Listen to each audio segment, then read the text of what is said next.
નમસ્કાર, આપ જોઈ રહ્યા છો યુટીસી ન્યૂઝ।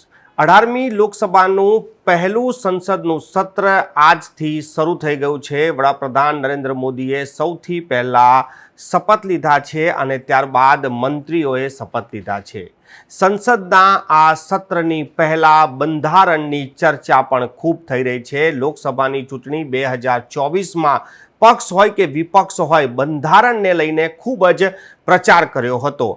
વિપક્ષનું કહેવું હતું કે સરકાર એટલે કે ભારતીય જનતા પાર્ટીને જો 400 સીટો મળશે તો તે બંધારણને બદલી નાખશે। ત્યારે વડાપ્રધાન નરેન્દ્ર મોદી પણ આ જ આરોપ લગાવતા હતા કે વિપક્ષ જો જીતશે તો તે બંધારણની ઉપર જઈને એક સમુદાયને વધારે આરક્ષણ આપી દેશે। ચૂંટણી તો બંધારણની આજુબાજુ થઈ, પરંતુ આજે સંસદનું પહેલું સત્ર જ્યારે શરૂ થયું ત્યારે પણ બંને પક્ષો તરફથી બંધારણ પર જ ચર્ચા થઈ છે। દેશનું બંધારણ એક એવી વસ્તુ છે કે જેનાથી સરકારો બને છે, નેતાઓ બને છે, પરંતુ આજે તો નેતાઓના હાથમાં જ સંવિધાન જોવા મળ્યું।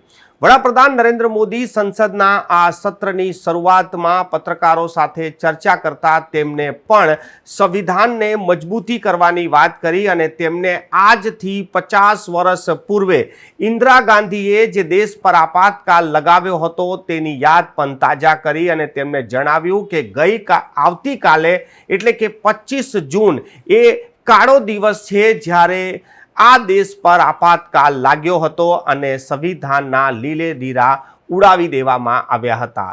ત્યારે બીજી બાજુ સંસદના સત્ર શરૂ થવાની પહેલા ગાંધી પ્રતિમાની નીચે કોંગ્રેસના નેતાઓ, જેમાં સોનિયા ગાંધી પણ મોજૂદ હતા, તેમની હાથમાં પણ સંવિધાનની પુસ્તક હતી અને તેઓ પણ આ સરકાર સંવિધાન પ્રમાણે ચાલે અને સંવિધાનની જે લખેલું છે તેના પ્રમાણે જ વર્તન કરે તેવી માંગ કરી હતી।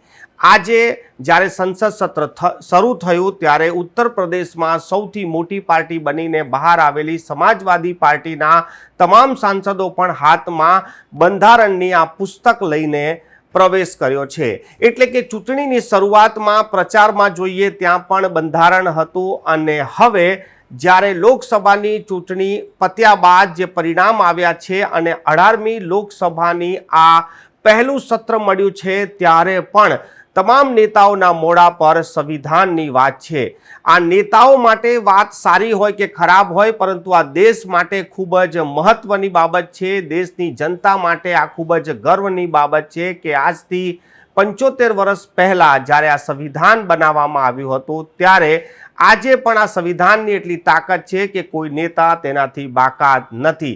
વડાપ્રધાન નરેન્દ્ર મોદીએ તો પહેલા જ દિવસે સંસદ સત્રની શરૂઆતના જે સંબોધનમાં જ કોંગ્રેસ પર આકરા પ્રહાર કરી દીધા અને ઇન્દિરા ગાંધીએ લગાવેલા આપાતકાલ પર પણ કાળો દિવસ બતાવી દીધો। વડાપ્રધાન નરેન્દ્ર મોદીએ જણાવ્યું કે હવે દેશમાં આવો કોઈ દિવસ નહીં આવે જ્યારે કોઈ સંવિધાન સાથે આ પ્રકારના ચેડા કરશે, પરંતુ પ્રોટેમ સ્પીકરને લઈને પણ ક્યાંક ને ક્યાં વિપક્ષનું કહેવું છે કે આ સંવિધાન બહારની વાત થઈ ગઈ છે અને તેના પર પણ તેમને વિરોધ નોંધાવ્યો છે।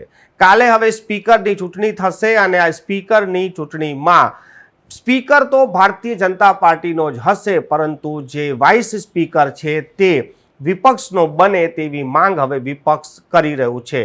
વાત વડોદરાની કરીએ તો વડોદરાથી ડૉક્ટર હેમાંગ જોશી જે સાંસદ બનીને ગયા છે તેઓ પણ શપથ લેશે અને વડોદરાના જ ક્રિકેટર યુસુફ પઠાણ જે ટીએમસીની ટિકિટ પરથી પશ્ચિમ બંગાળથી જીત્યા છે તેઓ પણ શપથ લેશે। એટલે એક બાજુ કહી શકાય કે વડોદરાના બે યુવા પણ દેશની સૌથી મોટી પંચાયતમાં આજે પહોંચશે અને ત્યાં સંસદ પદની શપથ લેશે।